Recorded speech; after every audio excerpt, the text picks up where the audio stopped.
If a man sells his daughter to be a maidservant, there's no question there are parts of the Torah that are very difficult for us to deal with.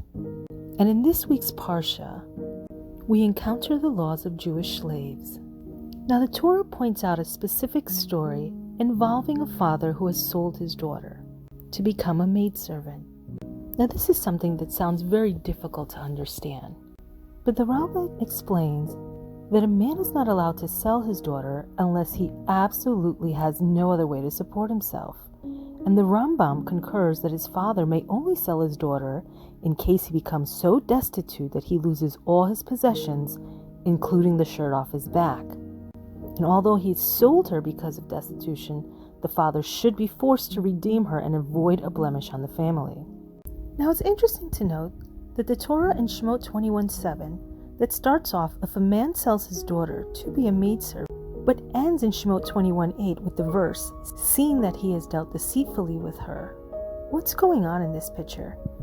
On the one hand, we see that a daughter has been sold as a slave, and then the Torah goes on to talk about her rights.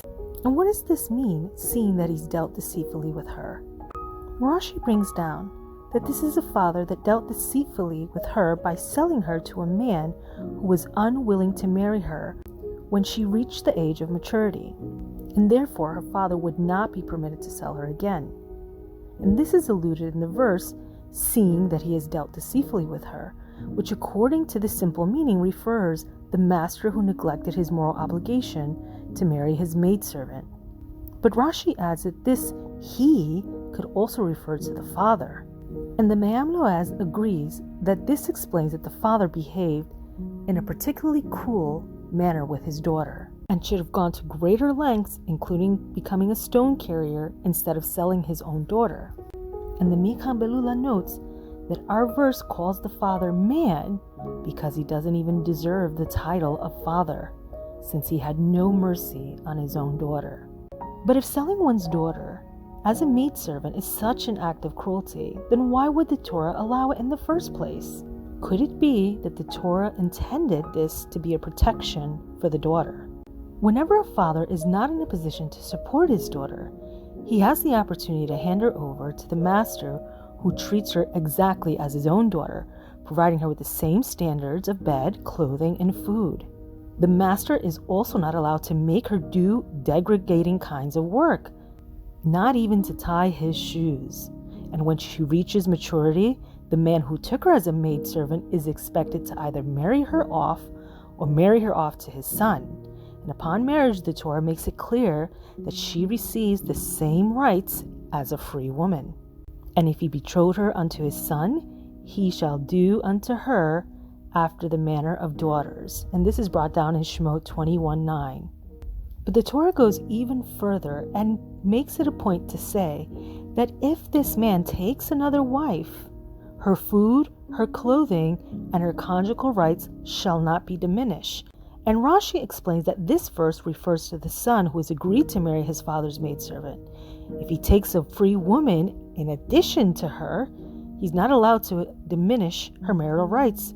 And in Shemot 21:10, we see this word shi'ira, which may translate as her food, but Rashi translates this to mean flesh.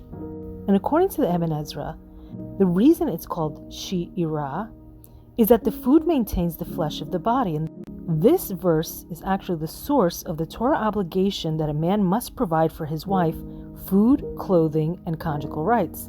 The Ramban, however, disagrees and insists that had Scripture intended food, it would have used the word lechem, which means bread, which is the unusual way of referring to food.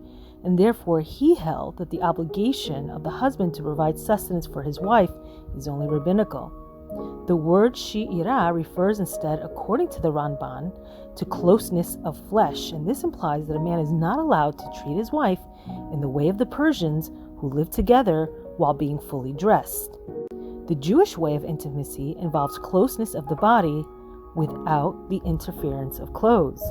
And according to the Rambam, a man who marries a Jewish woman is prohibited from causing his wife pain by withholding any of her 3 basic rights.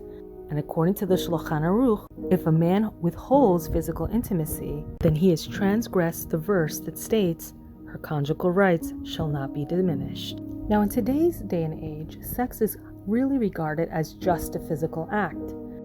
But the fact that the Torah brings down that marital intimacy is the right of the wife and not the other way around teaches us an important principle about the Torah's view towards physical relationships.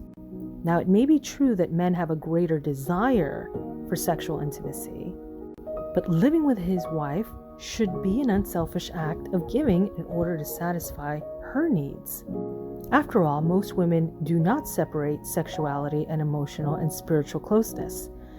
And so by commanding the man to direct his sexuality towards satisfying the desires of his wife, the Torah ensures that intimacy between husband and wife reaches that beyond physical levels. When the woman holds the keys to marital intimacy, then only then does this encompass all levels of reality, including that of physical, emotional, and spiritual. You can follow this series, A Woman's Worth by Devorah Esther, on YouTube at Gimel Dalet 777. Click subscribe to be notified. If you've enjoyed this video or know someone who would, please share it. Sikul mitzvot.